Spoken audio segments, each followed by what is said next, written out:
Hi everyone, my name is Teak Hodge. I'm a student worker for the LGBTQ Resource Center, and I'd like to introduce our two guests today. This is Professor Dr. Theo Greene. He received his BA in English and History at Georgetown University before receiving his MA in Sociology and Ph.D. in Sociology at the graduate certificate in Gender and Sexuality Studies from Northwestern University. So he's coming to join us today. And then my friend on the other side is Mr. Seaborn. He actually also graduated from Georgetown from the master's program in 2015, and has come back to join us today and also works for the Beeck Center. Beeck Center. That's a thing. We have. So that's how you say it. Yeah, it's Beeck, for the record. No, it's a thing. We're doing a whole marketing campaign around it. Wow, Everyone calls it. It's a thing. It's fine. Well, you heard it here first. I love to be so proud. I'd like to start off with just kind of first you, Dr. Greene, introducing yourself and just speaking a little bit about your background, maybe a bit about your time at Georgetown, and what initially brought you into this work. And I mean, what is your understanding of Third Street families? Wow, there's a lot of questions. I'm talking for yourself. No. But like, talk about my time at Georgetown is perfect for Halloween, right? It's a horror story. But my research, I think, sort of originates from my time at Georgetown because I, as a student here, I majored in English and history. I came out, the great sophomore exodus, right? Everybody comes out the sophomore year, right? Participated with GU Pride, and realized that there was not a lot of opportunities in space to be a queer person of color, right? On this campus. Everyone kept saying, we should deal with all the things we have in common first, and then we can focus on the things like race. And I'm like, well, my blackness is not distinctive from everything else, right? Or my gayness, right? They actually informed each other. So senior year, I was a part of an independent study with Professor Edwin Bretson, who to come up with a proposal to get a LGBT Resource Center. So this is like 2002. It's very different from the big thing that you guys got eventually and the wonderful Shiva, right? They basically, we sat and had conversation with then Vice President Gonzalez, right? And they pat us on the head and whisked us off, right? This was, the context was very different. DeJoya just became president of the university. There was all these kinds of things to prove. And so I left Georgetown very angry, right? I sort of radicalized into my senior year. I always tell my students at Bowdoin, where I am now, that I grew up my afro, wore a dashiki, and would go around terrorizing the white kids and professors, right? I wrote a final paper in one of my classes about the final scene in Foxy Brown and how that was allegorical. Does anyone ever watch Foxy Brown? Where Foxy Brown, played by the voluptuous Pam Grier, right, castrates her white male oppressor and then brings his penis to his girlfriend's pickle jar. Oh, man. And how this was a call to sort of dismantle the white, hetero, sexist patriarchy. Didn't go over very well. And so, I left pretty angry, pretty disaffected, right? But then, ironically, I worked at Georgetown for 4 years in housing, planning summer housing. And after 4 years, friends did an intervention with me and said, you talk a lot about, over that time I became really interested in sexuality and queer stuff, and particularly the intersections of race and sexuality. And my friends were like, you talk a lot about gay issues, you should probably go and study that. So I applied to programs and ended up in sociology at Northwestern.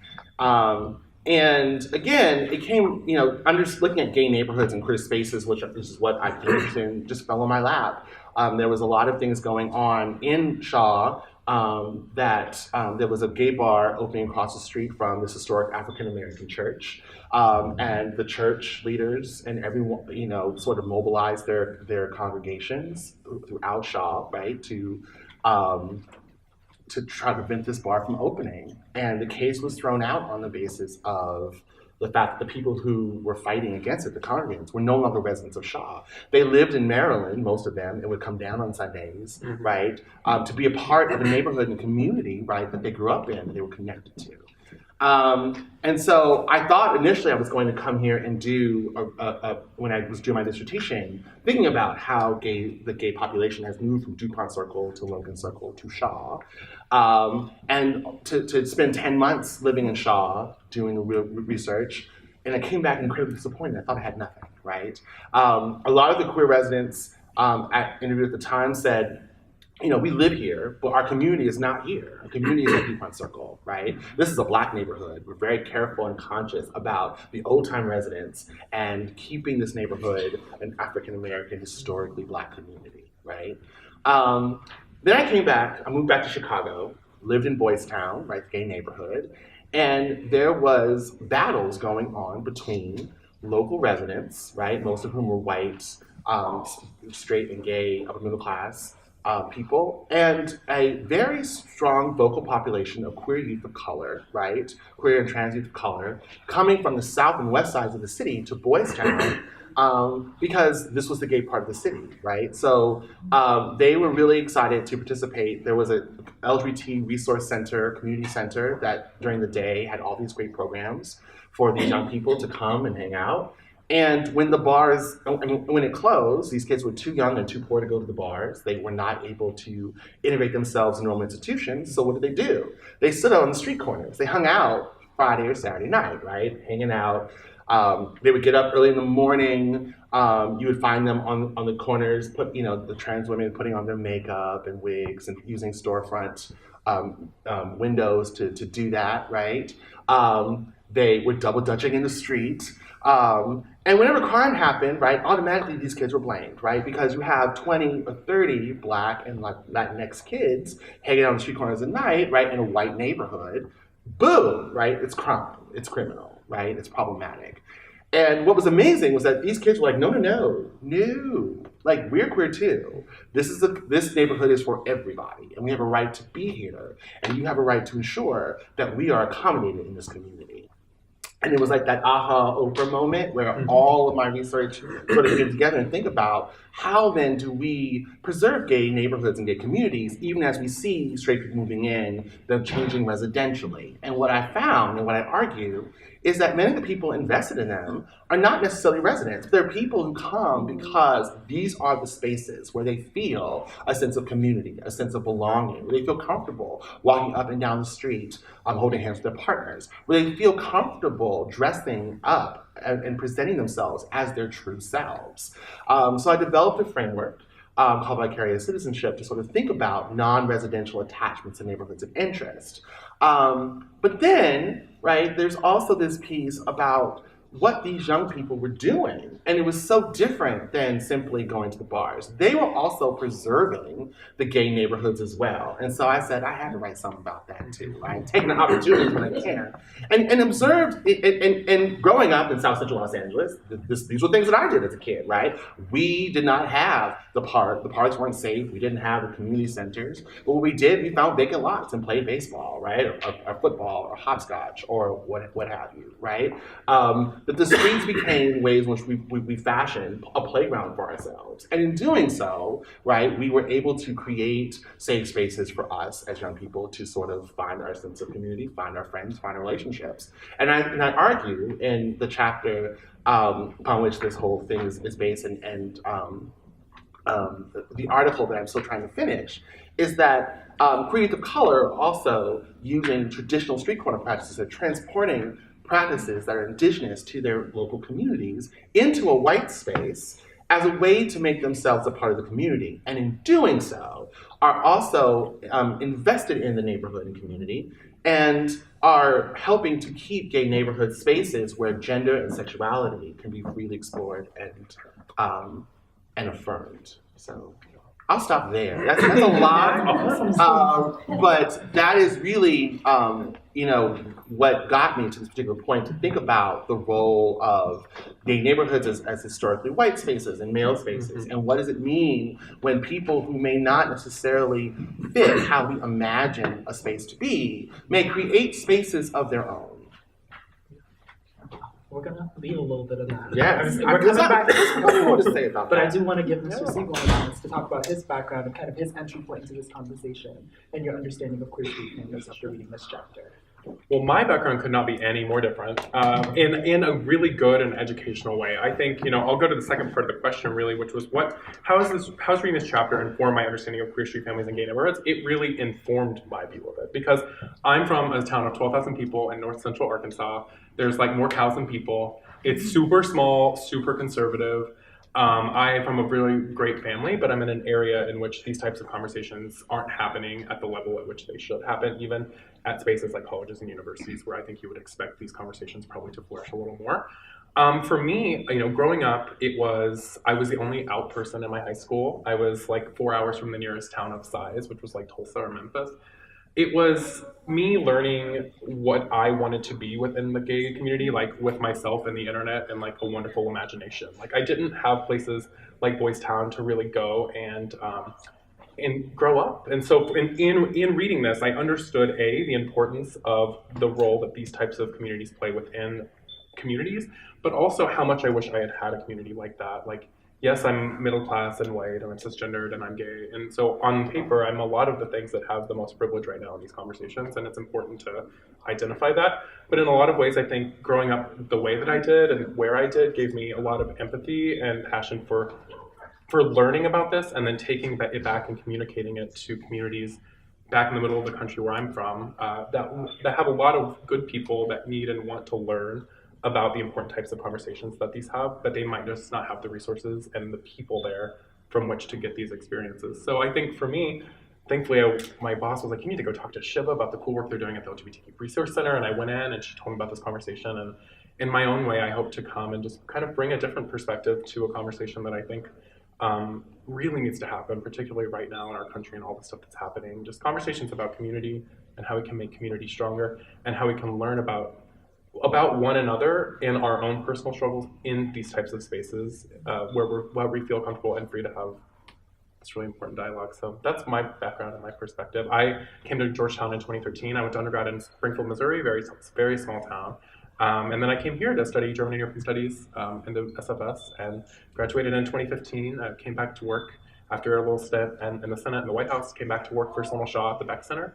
And I've been there almost 3 years now, so getting to work with a bunch of Georgetown students, and it's I wouldn't be anywhere else, so I love being here. Thank you. Yeah. So just kind of to redirect back between both of you, I understand now that you both are living in DC and kind of talked about your work in Shaw, and so I thought it was an interesting concept that you brought up, talking about how the queer youth of color there kind of felt that their blackness was irreconcilable with their queerness. I mean, was that consistent with your other research? Did you find that in a lot of these communities of color, their queerness was really something that they could not breach and could not really internalize into their own identity? That's a really interesting question. And the answer, I think, is yes and no, right? So there's a lot of people who that I've encountered in my study who have found very accepting sort of environments within their families, but still are in search of a community. They go to certain kinds of high schools where the high school may not be hospitable, so that they may find families outside of that, right, amongst other queer youth.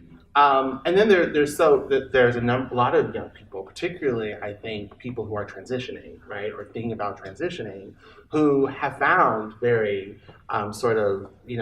the family environment, the home environment is hostile. I've spoken with a number of young people who describe how their parents have kicked them out and they were homeless and they were trying to figure out how to live their lives, right? A lot of them are have to participate in the underground sexual economy, right, in some of these streets, right, in order to survive. They find ways to go to the resource centers that may have certain kinds of resources for them in terms of free hormones, place for them to shower. They usually have to go to coffee shops and buy a cup of coffee and then run into the bathroom, put their makeup on and put their hair on, right? There are people who, there's one example in the chapter of a young woman who she lives as a male when she's with her family, but then as she gets on the train to go to Boys Town, she removes the male drag, right, and puts on, right, her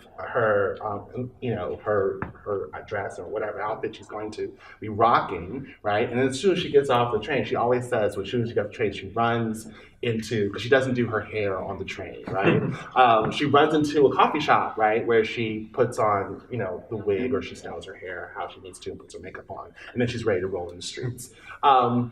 And so, again, the ways in which these young people marshal resources, right, really, I think, highlights the difficulties and challenges of reconciling, I think, the race and class and gender and sexuality.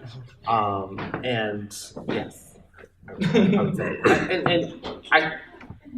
I was going to say, right, for them to go from a space where it is hostile on so many fronts, but then to go to a space where they believe the sexuality or believe the gender presentation will be accepted, right? And then race becomes a problem, right? Because, again, being a person of color in iconic gay neighborhoods like Boys Town or even DuPont Circle, which are understood as white spaces, means that they often don't find that sense of community there, right? It really does highlight the sort of incongruity between these various kinds of categories that they nevertheless still navigate, I would say, pretty well. I'd like to actually read that quote that you wrote. It said, "For trans women like Destiny, Boys Town provides an important physical boundary for safe experimentation with and expression of burgeoning sexual and gender identities." So I think that really goes to your point, talking about how these physical spaces kind of create these landmarks for us to really explore our identities that we can't necessarily explore at home. And kind of going off of that, and kind of focusing on, I guess, the DC Georgetown area, and this, I think, is kind of for you, Mr. Seaborn, just kind of talking about how you, living in the DC area, have experienced these queer communities and like the changes within them, and how the perception of these iconic gay neighborhoods as middle-class white spaces, I mean, what does that mean for you navigating these spaces? How does that, inform the way you move? Yeah, so for me, I moved to DC for graduate school, as I said, and I rented an apartment not too far from campus here in the Palisades. So I would say that I've never read something that I more closely identify with than Professor Greene's term, Vicarious Citizens. It's this thing where I live in this neighborhood that I think people would think of as, it's a kind of a bougie neighborhood.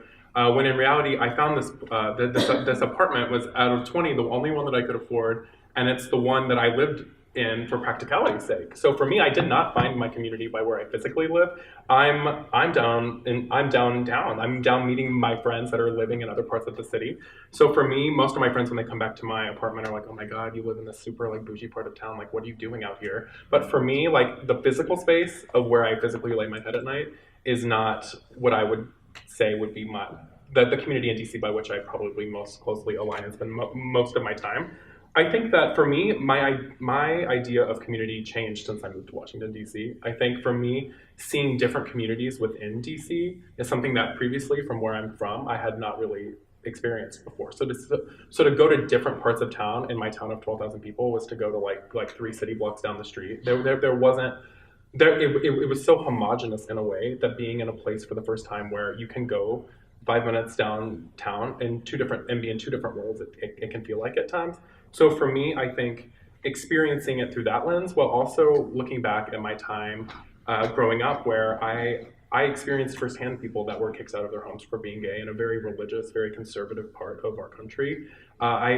Two of my really good friends from undergrad, that happened to them, and they were living in their cars, and they were living in, in like accepting church basements in certain parts of town. Like there are these little areas within all communities that I think I have always tried to see as positive hopes of light in wherever I was at the time, and try to bolster the stuff that they're doing. It doesn't have to be me in the spotlight doing it, but I want to find these sorts of places within communities that are helping to help, like helping folks that are having a more difficult time than I did. And so for me, I don't pretend to understand everything that they're going through. I think that from me, I've learned the most about the LGBTQ community by living my authentic self in learning from other people who have stories to tell that I think oftentimes growing up, they were in communities that people didn't want to hear that. So for me, I've learned the most by reading articles like this, by listening to the people in my life that I am experiencing with, whether they're the student analysts that I get to work with at the Beeck Center every day, or the people that I got to go to school with growing up. And I think from that,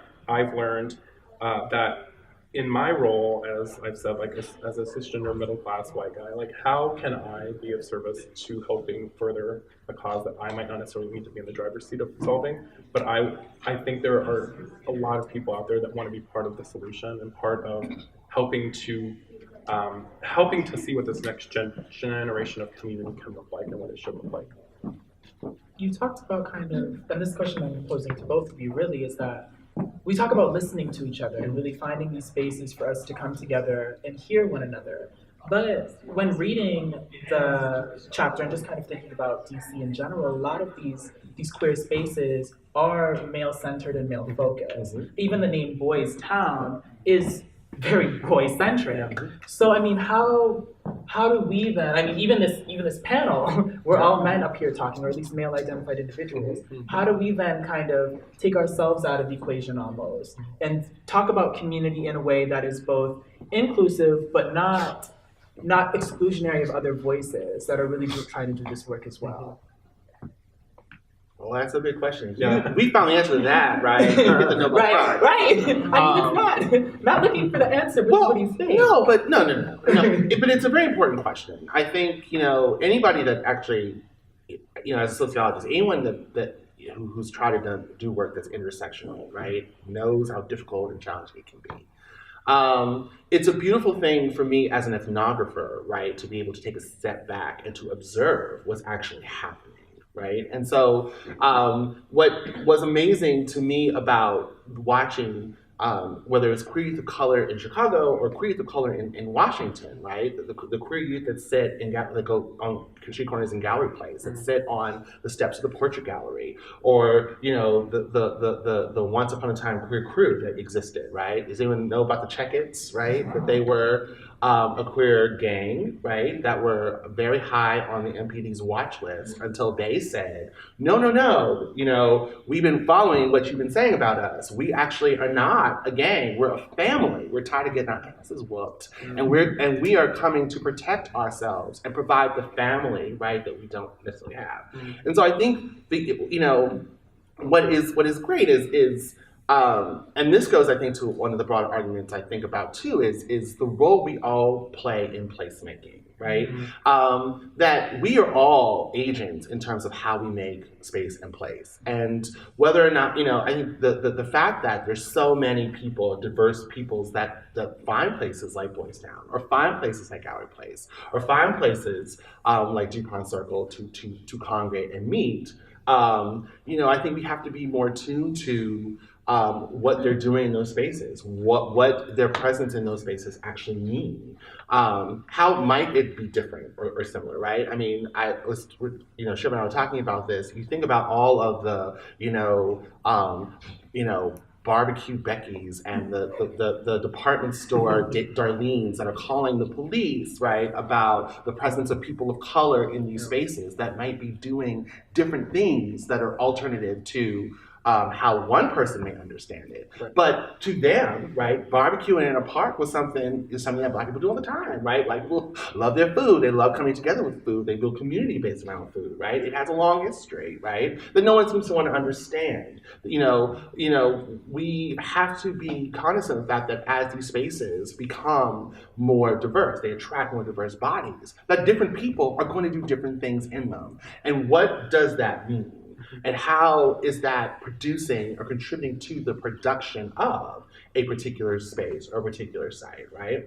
I think that is the case, whether it is DuPont Circle, whether it's a space here in Georgetown, whether it is a space in a park or in a coffee shop, right?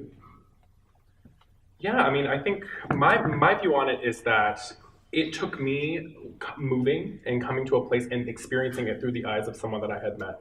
Whether it be some forced first-year activity at Georgetown where I met someone, or an event that Shiva has put on, or and the LGBTQ Resource Center has put on. I think there are a lot of people that are coming into this maybe later in their lives and learning about it for the first time, and how we sort of allow them into the community to learn about what's happening, what it takes to be in a community like this that is changing, that is evolving, who might not all look the same or sound the same as it did 10 years ago, but like what the future of that could look like, while also trying to understand and give grace to people that for me, for example, that had to learn about like this in reading and in conversations and didn't experience it firsthand in my own life at a young age. And so for me, I don't come into it at all with any sort of authority, but really from a place that wants to come and be a productive part of a conversation on how we can continue this conversation and actually take action to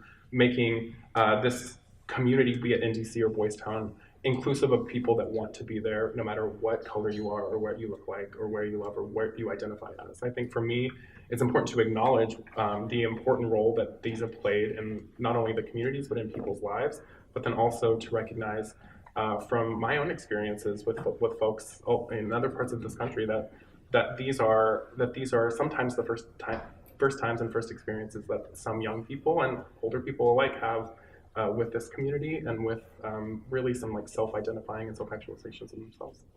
And I want to add to that a little bit too, as you're thinking.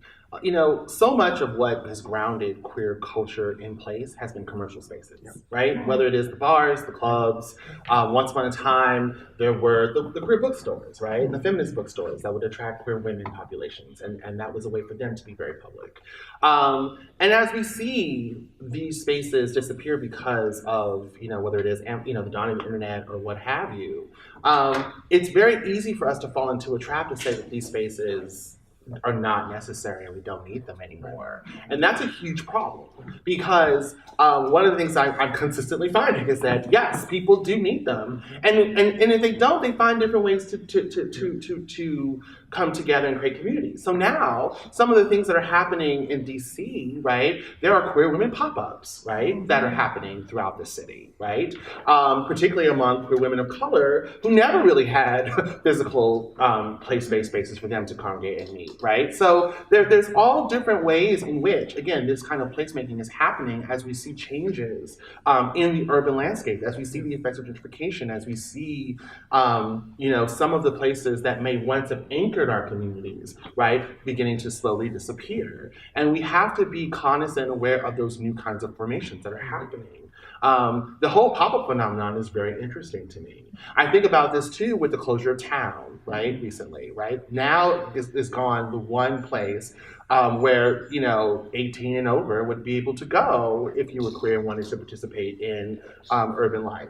What do you do now? And one of the things you were saying were the ways in which you guys have created spaces of your own, right? You guys are throwing your own parties on campus. I talk to students at American. They're doing the exact same thing. GW students are doing the exact same thing to fill a void, right, that was created by the loss of an institutional anchor. When I was a student here, there were tons of spaces where I could have gone as an 18-year-old, right? I was telling people the other day about Badlands, which used to have 70s night on Tuesday after the drag queen set Cobalt on fire, and college night on Thursdays we can get in free with the college ID, right? Those spaces are not there anymore.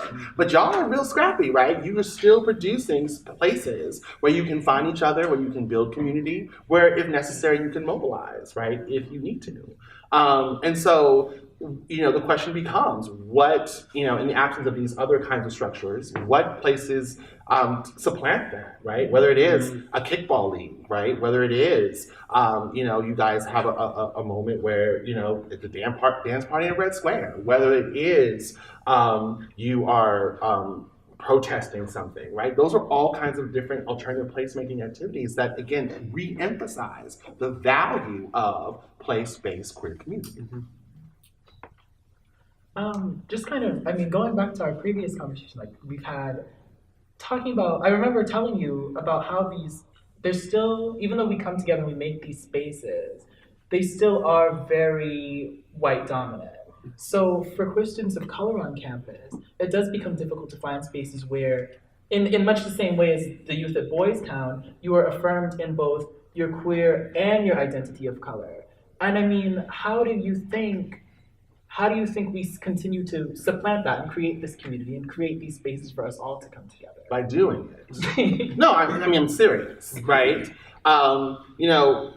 There's certain kinds of events and things that can bring us all together that are wonderful, right? But, Georgetown University, like a lot of spaces, are what Elijah Anderson refers to as the white space. These are spaces that, even though they may be diverse in terms of the composition of people, they largely favor white subjectivity, right? And there's certain kinds of things, right, where people that, like me, that grew up in South Central Los Angeles, right, was used to doing at home that he cannot do here, right? Many people of color, his argument in the white space is that for people of color to navigate the white space successfully, you actually have to often prove to people that you are not aligned with the iconic ghetto, the image of what Blackness is. Playing certain kinds of music or doing certain kinds of dances, right? I think about graduation, which is another kind of placemaking, right? Where people put on the sort of African regalia, right? Alongside, those are forms of Black placemaking. Those are ways in which you are opening up and creating new opportunities,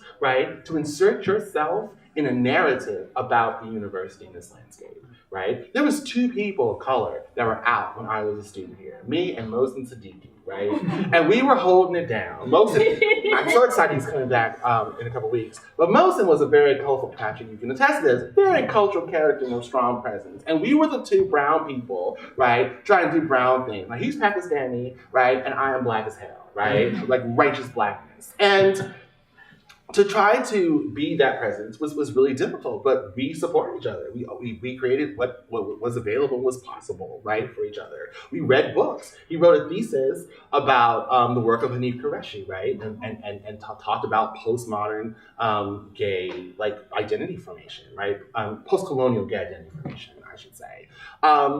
Now you benefit so much from the presence of someone like Shiva, right, who has now created an infrastructure that allows you to say, for example, I don't feel represented. I'm going to create a queer group of color, right, presence on campus. And we are mobilizing and doing certain kinds of things, right, to be able to create a space and a presence on this campus.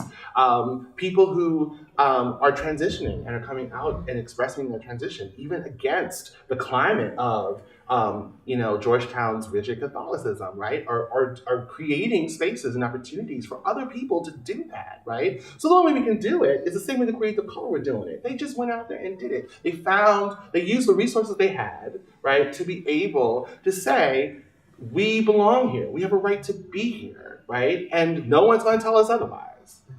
I'm sorry, I got soapbox now. But I think it's really important for us to think about, particularly in a college environment. You are here to learn, right? You're paying tuition like everybody else, right? Why can't you live your authentic self and be around the people who affirm who you are? That's bullshit. Well, I think it's just, because I kind of talked about this with my conversation with Mr. Seaborn, actually. It kind of comes into this, it becomes difficult when you talk about forming community. Mm-hmm. And we kind of view community as this very monolithic, like we all come together, we sit at the table, like kumbaya almost. And so it's hard when we talk about community to then think of ourselves as having separate spaces almost. Right. And so then how do we kind of reconcile those 2 ideas? Because I know when we were talking, it was like, well, our idea was just, okay, we'll have different communities. But then then when do we all come together? Or do we? Or is it like, is that even relevant to us then? There are 500 different definitions of community. Right.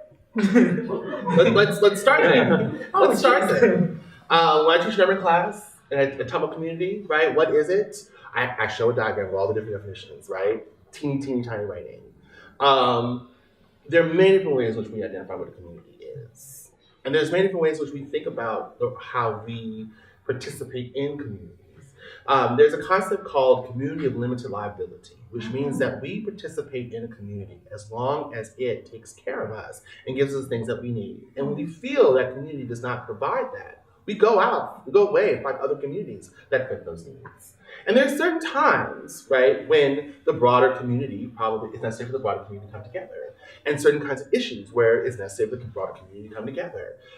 If there, I think about all the, we are living in some really crazy political times, right? And there are probably times where we do create opportunities for coalitional work across various kinds of categories, right? Whether it is thinking about the recent things with Kavanaugh, the Me Too movement, right? We're thinking about Ferguson and race. We're thinking about the recent this ridiculousness of rolling back the definitions of gender, right? There's opportunities to create those coalitions, right? But there's also moments when we do need to go into spaces, right, where we want to be able to have our identities affirmed in a very different way, right? We are not monolithic people. We're multifaceted people. We have lots of different needs that need to be satisfied. And so, y'all are young, enterprising students, right? I'm pretty sure you're not a part of one organization. You're part of a lot of different organizations that feel your needs in different kinds of ways, right? I think this is the same ways in terms of how we think about and construct community. You want to say about that? No, I feel like I'm learning, which is exactly what I hoped that I would when coming here listening to you myself.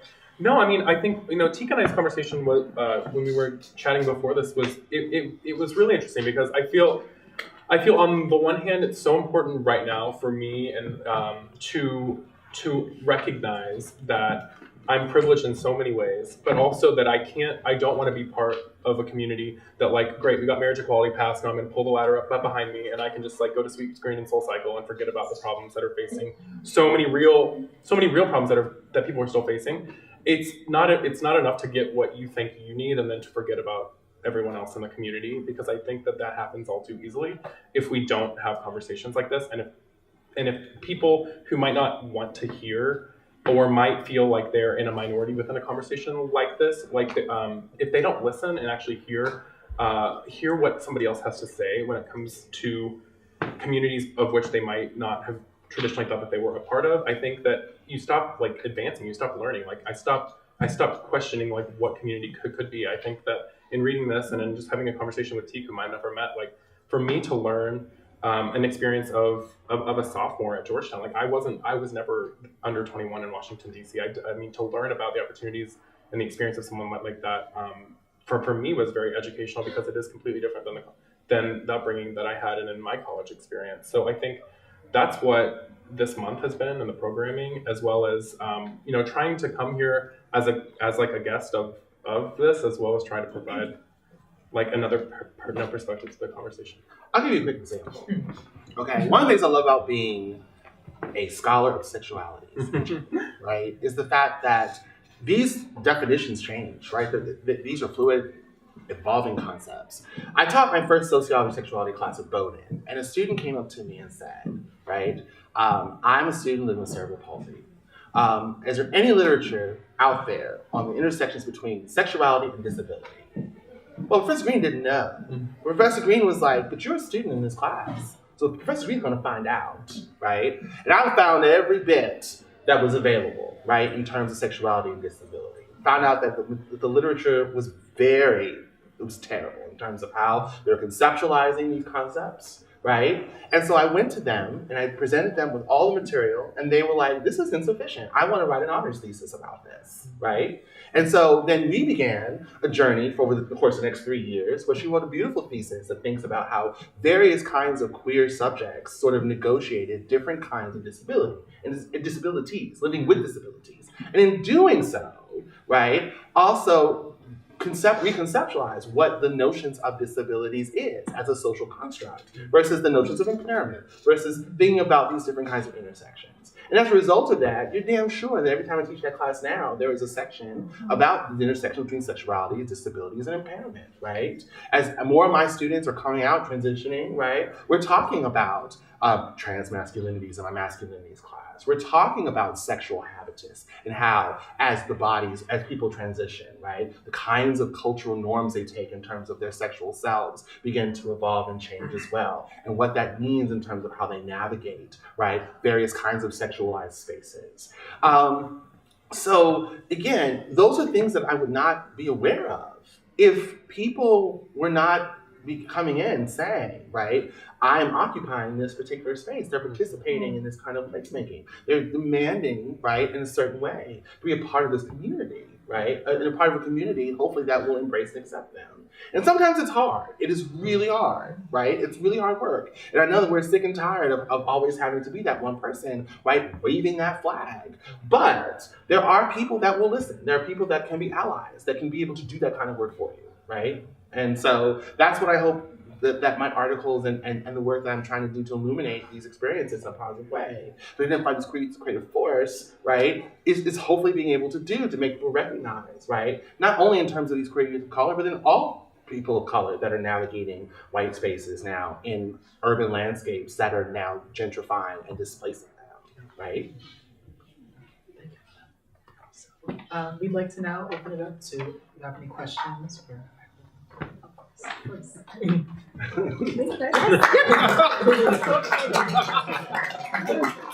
on the edge of my seat with this whole thing. This is interesting. So I actually went to college in Missouri, and I think I probably moved into the same rent-controlled building that you live in. When I first moved to DC. But my first job after college was in DC, and I lived in Shaw. And this was in 2001. Very different neighborhood. But one of the things that I find fascinating every time I'm over in that neighborhood is the fact that it was one of the few places I could afford as an entry-level government worker. And then when I moved back as a professor, Palisades was one of the few places I could afford as an assistant professor. All of that is to say, the anchor of the community when I lived in Shaw, from my perspective, was the Whitman Walker Clinic.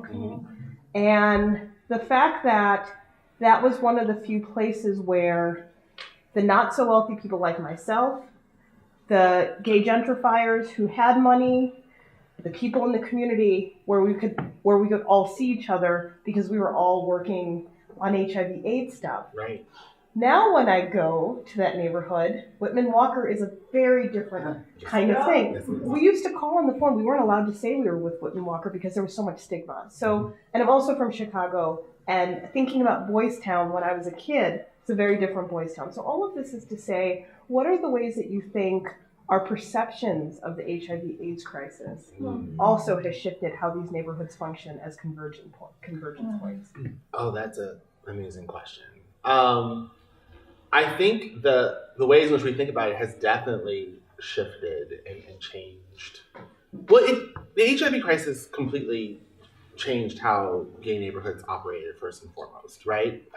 In the 1970s at their heyday, right, these were spaces of free sexual exploration, right? They were not interested in gay and same-sex marriage. They're interested in having sex the way they want, how they want, where they want, when they wanted it, right? Free sex everywhere, right? And what the AIDS crisis did, right, was basically, people often talk about the community coming of age, right, where they realize what it meant to sort of think of themselves as families, to sort of think of themselves in terms of normativity, to push and fight for rights, right? So you saw this shift from, right, in some ways, thinking about sexuality and sexual identity from a very public sort of way, right, where we have to be sexual, we have to be gay in this public sense. The thing to this shift that ultimately culminated in same-sex marriage, to a more private understanding, right, of families, of communities, of place and placemaking. And so Whitman Walker, I think, was a very interesting. Whitman Walker Clinic was a very interesting sort of, I think, convergence point for a lot of people, especially in terms of, I think, the very kind of coalitional work between gay white men and African Americans who often utilize those services. And that's a really great untold story as well, right, in terms of the ways in which in the 80s during the crack epidemic, right, gay men and black mothers were patrolling the streets late at night, right, to keep the crack dealers off their block, right? We take that for granted, right, as we think about gentrification, right? The move from that to Whitman Walker Health, right, which becomes a sort of sea of bureaucracy, right, to navigate that system, I think produces a whole lot of problems in taking away how we think about not only HIV and AIDS, but also other sexually transmitted diseases, infections, as they sort of broaden and think about other kinds of services, right? It presents itself on its face to think about, to sort of position itself as like, we also have moved and shifted and changed, but that's not necessarily the case, right? It has become bourgeoisified as well, in ways that I think, is really harmful and has real consequences in terms of, I think, how communities have continue to think about, not only HIV and AIDS, but I think all of that in terms of PrEP, in terms of what that means in terms of kind of practices, sexual practices, safer sex, except birth control, everything.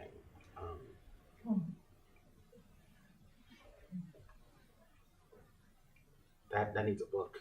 I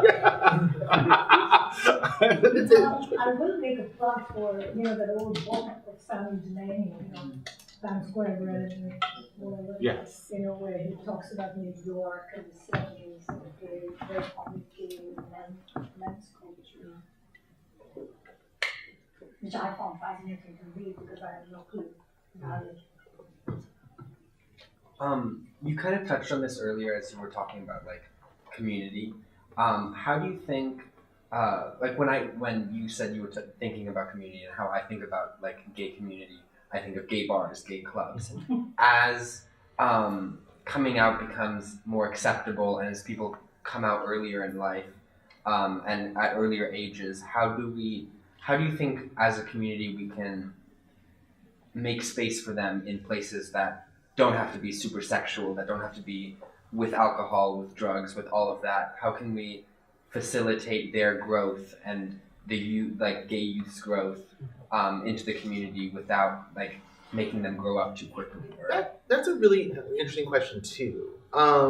So one of the reasons why the Queer Youth of Color came to Boys Town was because of the opening of the Center Halstead, right, which was the neighborhood's first LGBT community center, right? And they had all these wonderful after school programs, right? That they were imagining they would get these kids and help them, right? And I've had people say this to me all the time. When they were thinking about those programs, got all these grants, they were thinking about the white suburban It Gets Better kids, right? Who didn't necessarily need, right, to come into the city for these community programs because they had GSAs on high school campuses, right? They had the certain kinds of networks and communities. They weren't thinking about the fact, they were really surprised when all of a sudden these programs were populated by Black and Hispanic, right, queer youth from the South and West sides of the city. And the problem was, as the funding dried up, right, the economic crisis of 2008 dried up the federal the funding that funded these programs. These kids still stayed.